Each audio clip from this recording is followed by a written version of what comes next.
chasing yellow and green through every ground in the championship scene.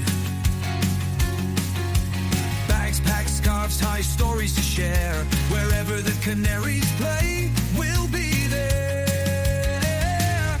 On the road, city, we're singing loud and proud. From the river to the terraces, we'll follow through the crowd. On the road, city, from Dublin to the Shire, we'll find the pubs, the songs, the hearts, and light the Canary fire.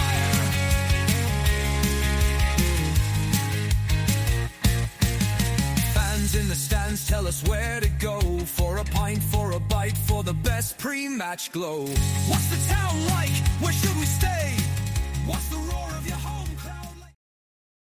Good evening, fans. Cillian here, the Irish Flying Canary, and I'm joined with my co-host, Nick, the Driving Canary. How are you this evening, Nick?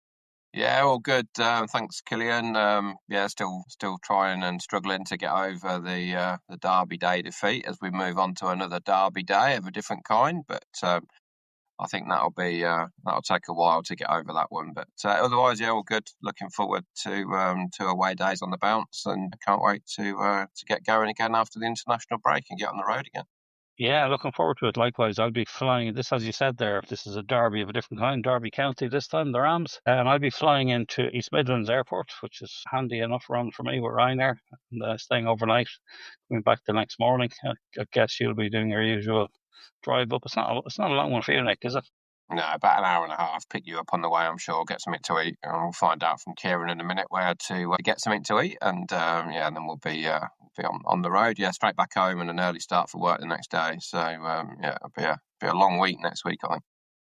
Indeed. Well, speaking of that, we're delighted to be joined by avid Derby fan Kieran. You're very welcome. Thanks for joining us. Maybe you could start by telling us how you became a Derby fan. Yeah, of course. Thanks, Cillian and Nick. Thanks for inviting me on, and pleasure to be here. So, yeah, my Derby story begins before I remember anything, really. So, I was born in 1986. So, by the early 90s, 91, 92, I think I was wearing a Derby shirt. I'm from Derby, and my family, my dad in particular, is a Derby fan. So, brainwashed from a very early age, and suffered since then. But to be honest, I wouldn't change it for the world. Can you remember? Obviously, we're going before you remember. Can you remember your first big Derby occasion? So I can't. This always bugs me because I can't remember specifically the first game I went to. It was definitely at the baseball ground, and I've got some vague memories of things going on, but not who we played or anything like that. So the most kind of poignant memory I've got in my head is actually at Wembley. So there was an old tournament back in the day, I think maybe late 80s, early 90s, called the Anglo-Italian Cup, which was pretty random. It was like second-tier English teams versus second-tier Italian teams. And somehow we got to the final, 1993, and we played Cremonese, who Jamie Vardy plays for now. Not really heard anything of them since. But so that was my big memory, a trip down south to London, great excitement and all that. And kind of it set the tone for future Wembley heartaches because we lost. The one time we did win was against West Brom, who we are their bogey team massively, and they're the only team we've beaten this season. Interesting fact, we've actually beaten them 3 times at the Hawthorns since we've last won at home. So yeah, the other 3 playoff finals we lost, including a last-minute Bobby Zamora goal. So we've seen it all. But even the one that we won against West Brom in 2007, the following season, we got the lowest ever points in the Premier League. So not sure that was worth it either. But a record we've tried really hard to take off you, to be fair, in recent years. But we've never actually managed to grab that record. Speaking of Jamie Vardy, I went out for a tie with the family and my mum and dad a few weeks ago, and he was in there with Rebecca having their dinner as well with the kids. Wow. And a Red Bull? They don't live too far away from me, obviously not being in Norwich yet. They don't live too far away from me on the sort of Northants-Leicestershire border. So nice. Brilliant, yeah. We're living in Italy now by the sound of things. Yeah, I guess so. I guess so. Kieran, talk us through, if you wouldn't mind, your typical match day. Where do you go? What do you do? I understand you don't get to the games as often as you like to anymore because of work and relocation. But what does a typical match day look like for you, family and friends, and what do you? Yeah, yeah, definitely. It's something I still really look forward to. And like you said, I don't get to go as much as I would like to, but this season certainly hoping to increase a bit more. So I used to have a season ticket several seasons ago. My dad still has one, and that's a big part of it for me. So when I can get back home and go to get a ticket for a home game, I really enjoy going with my dad. And yeah, sometimes you might go a little bit earlier, grab a drink beforehand, or sometimes after the game on the way home. But a lot of the time, it's just a really good opportunity for us just to spend some quality time together and have a nice leisurely stroll down to the stadium. So yeah, that's really enjoyable. And yeah, we try and get there at a decent time as the atmosphere and the crowds start to build. And yeah, we love Pride Park. It's probably location wise, it's not in the best place, as in it's like a bit isolated. It's in a big industrial park, but once we're in the stadium and in and around it, yeah, it's we still love it. Yeah, it's a great place to buy a new car as well. Yeah, From memory, it's not like you say, not a lot around it apart from car garages and a harvester from last season. yep, that is there. Now, a subject Is really close to. Sorry, Cillian, go on. sorry, go ahead, mate. A subject really close to my heart, Kieran, is where do I get my tea before the match?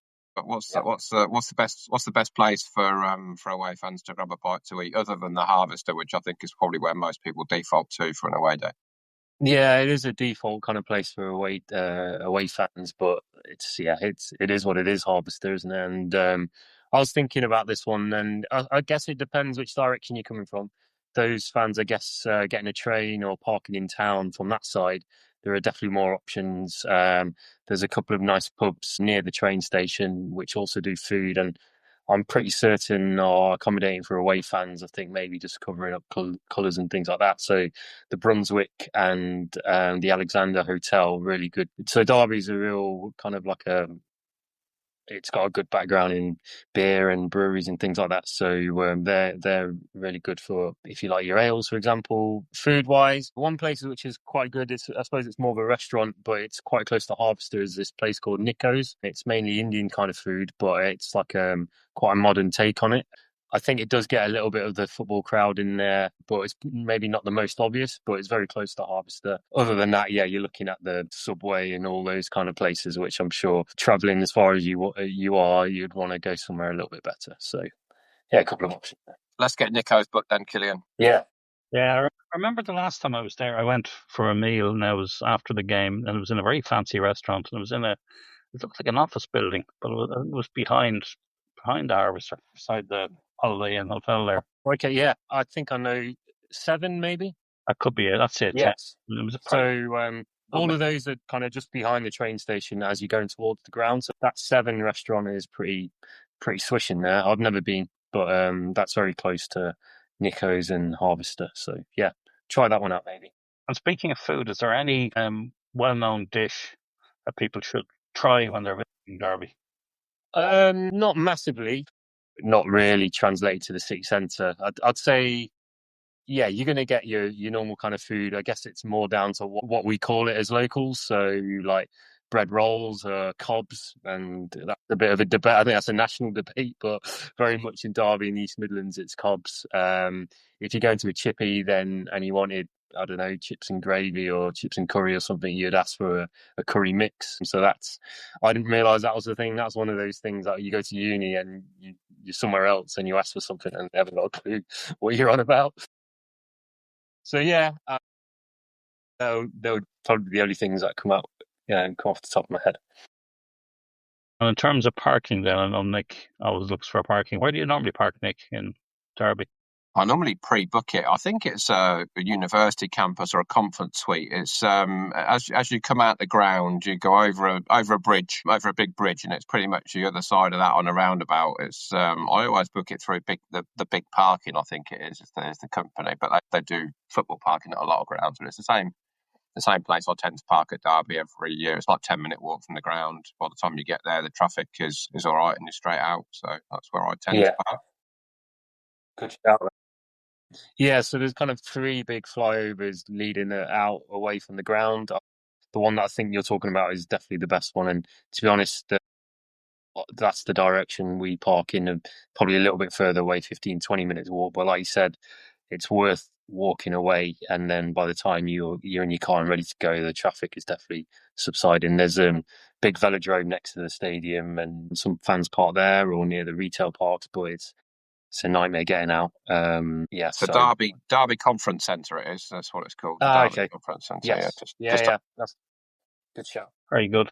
And to talk about then, so you talked about, you said the stadium's nice. Obviously we've been there, but a lot of Norwich fans wouldn't have been there and might be going for the first time. What's the atmosphere like? What can we expect in and around the stadium? I would put our atmosphere up there. Obviously, I think like with all clubs, it's down to how are you doing and what type of football you're playing. I think we as a club always want to see good football. I wouldn't say we're seeing that at the moment, but I think there are some green shoots, and I think the vast majority of fans believe in the process that we're in at the moment. With we've got the manager we wanted, so we've made a lot of signings. So I think that's not quite translating in terms of the atmosphere, just because of how we're playing. It's very passive, very slow, a lot of passing around the back and all that kind of thing. So it's hard to get really buzzing about it. But I think generally, I would put us in the top half of the clubs in the Championship in terms of atmosphere. We've got a real loyal fan base. We're still averaging high 20s, and even last season when we were right down there, that didn't really veer. Okay, it's a midweek game, so I'd probably say around 25,000 maybe. Hopefully you guys bring quite a few, but the slow starts I guess we've had as well in most games this season, quite nervy, and I think that's translated to the atmosphere. Yeah, I think we can hold our own, Well, but an early goal would definitely help. You mentioned the slow start there. I thought you were talking about Norwich, not Derby.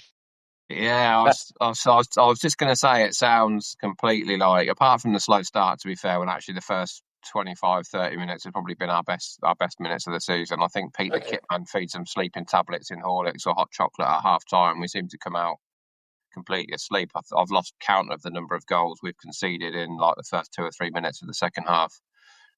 Personally, I think we'll probably go 1 or 2 up fairly quickly based on what you said there. But then I think fairly early in the second half, you'll have pegged us back, and I'd be very surprised if it wasn't a score draw that we walk away with at the end of the game. But yeah, slow, laboured, new manager, new squad, passing about the back, not really sure on the best formation, not really sure on the best starting 11. A number of players have managed to pick up injuries, muscle injuries again, which is something the club have been plagued with for years. So I think it could be a very interesting game. Just for context, we're recording this before the Bristol City at home game, because I've got 3 days away now. We work in Barcelona. Our home form is atrocious. Our away form is a bit better, and hopefully we get a home win, and we then follow up with an away win. But my money's firmly on a score draw. It's hard to do. I think the last time we were there, Nick, isn't that when the groundspeople drew crooked the end line? It was, yeah. It was right behind the goal, near your vocal fans as well, wasn't it? It was. When the touchline had got a little bit of a banana shape in it, and Josh Sargent managed to make the most of that banana-shaped line and get the ball in for Borges. I think, was it Borges first or second? But he certainly got a hat-trick that day, didn't he? That was, to put it mildly, there was a bit of a stitch up there, and it was on TV as well, and even, really frustrating, that one, because I think we actually played pretty well that day as well, and we obviously weren't in form, and that didn't help whatsoever. So let's hope we're due a bit of vengeance for that one. But yeah, going back to your point, Nick, I think how you're going at the moment, although we're pretty much the same place in the league, aren't we? We're the opposite, so I can certainly see us going behind. Our last 3 home games have been 1-1, and we've gone behind in all of them. At least we showed a little bit of character to get back into it. So I don't see any difference on Tuesday night. I think it's got 1-1 written all over it for me.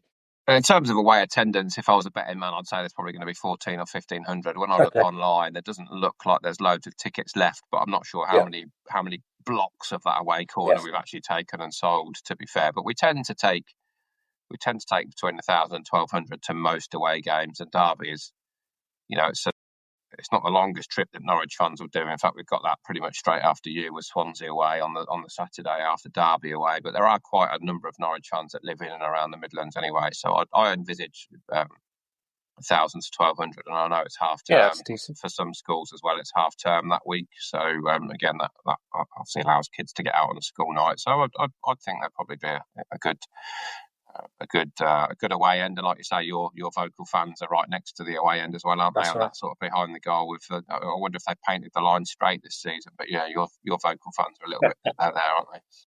I think that's definitely going to come up at some point. Some kind of reference or chant to that might be coming from you guys, to be fair. But yeah, I think that's a decent crowd. I think you've got, from where you are in the country, most of your trips are long anyway, and this is relatively short for you, but it's still a decent distance on a Tuesday night. So, but if you can bring 1,000 to 1,500, I think that'll be more than enough to create a good atmosphere overall.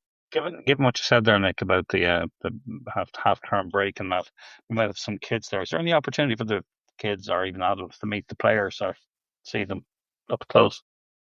Don't quote me on this because it's not something I've done for a long, long time, but I'm still pretty sure the coaches, they pull up right to the front entrance of the West Stand. So you guys will be in the southeast corner. So the West Stand, like I said, where the main entrance is. I don't know how early, especially on a weekday evening kickoff, they arrive or what time they leave, but definitely as a kid, when we were in the Premier League, we used to most home games stop after the game and try and get autographs and things like that, and it was great. There's just gates at the front, so where the players' entrances. So yeah, I'm pretty certain that's still definitely an opportunity. Well, it's one of the things I like about the Championship, which obviously teams that come out of the Championship seem to keep it up, but some of the Premier League teams, you've no chance to see the players. That's a shame, yeah. I seem to remember you, Cillian, you getting a photo last season with the Derby mascot as well in that corner somewhere. I know last season you secured a few with most mascots around the country, but I remember really fondly the capturing the photo of you with the Derby mascot last season. The two Rams with their fan hub shirts on them. Rami and Yui. So I bet they're smiling on the outside there. I bet they're fuming on the inside with all the ref decisions. But yeah, good place. Stop for a photo. What's your prediction for the final score then, Kieran? Obviously, both Norwich and Derby have made a fairly atrocious start to the season. Our best form is on the road. Your worst form is at home. For me, it's got a long come Norwich written all over it, which is where Norwich turn up or people come to Norwich having not won or on a really poor streak or haven't won at Carrow Road for 50 years, and obviously then they do. So, what's your prediction for the score? I went for a score draw. I think it'll probably be 2-2 or 3-3. But what are your thoughts? So that point around the along came Norwich, we maybe don't phrase it like that, but we definitely have a version of that. So we're good at breaking other clubs' hoodoos and things. So maybe we'll just hit neutral against each other and counteract each other. So I'm sticking with what I said, 1-1 for me. I think there's only one game we haven't scored in all season, and that was a home game. We still haven't won at home, like I said. We seem to not really wake up until we've conceded, and then the players start finding something.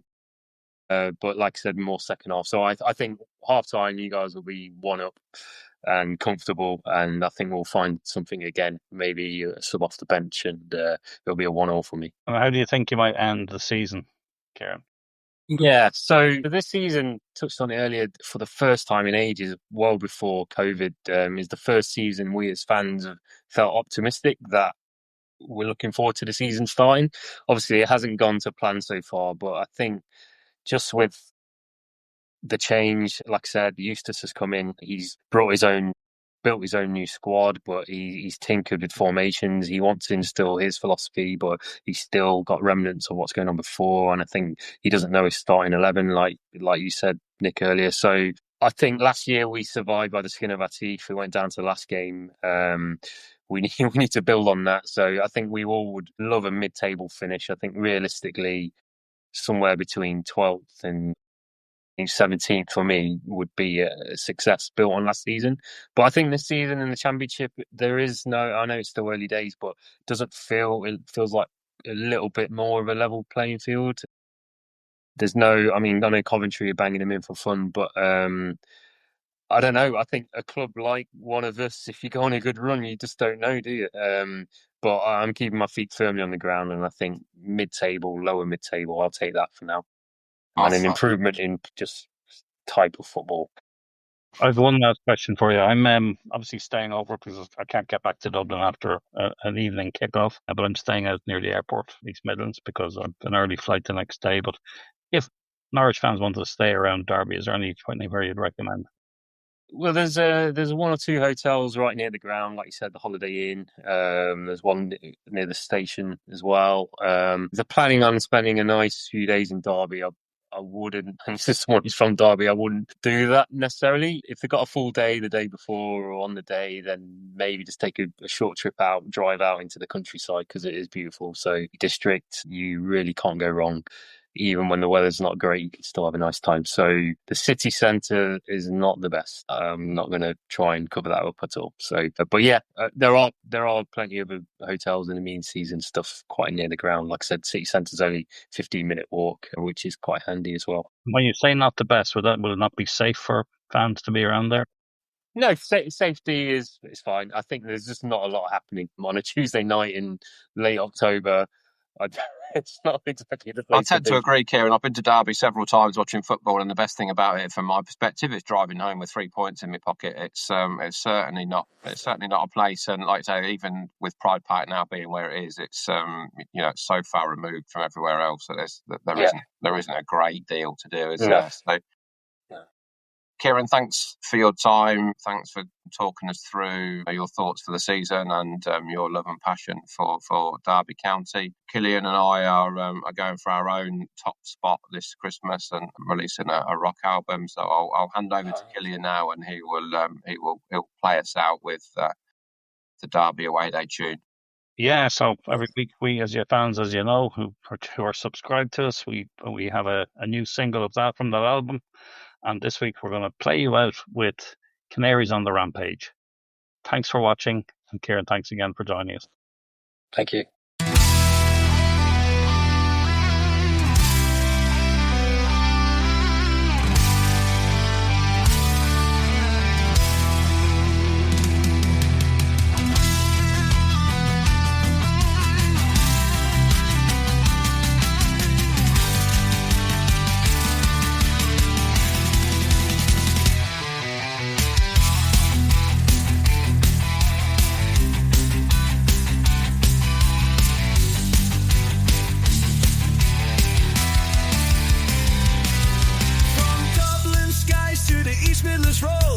Cillian's wings and Nick's heavy load.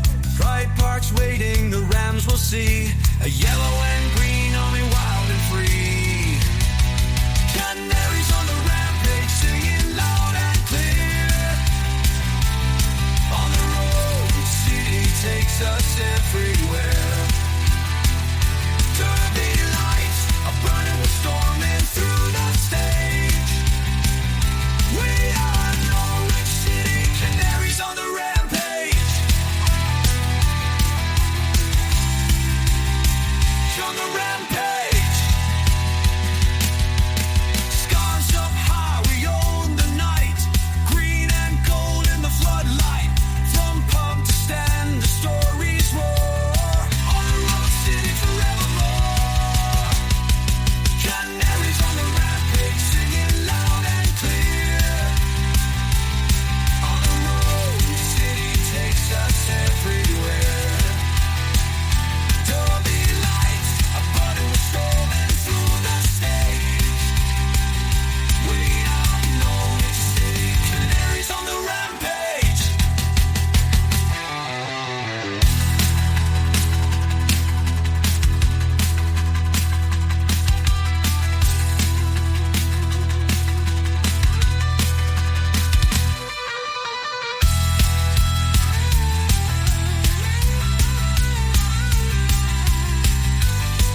That's all for this episode of Beyond the Barclay. Thanks for listening and supporting the podcast. If you enjoyed it, be sure to follow, leave a review and share it with fellow Norwich City fans. We'll be back soon with more insight and discussion from around Carrow Road. Until then, on the ball, City.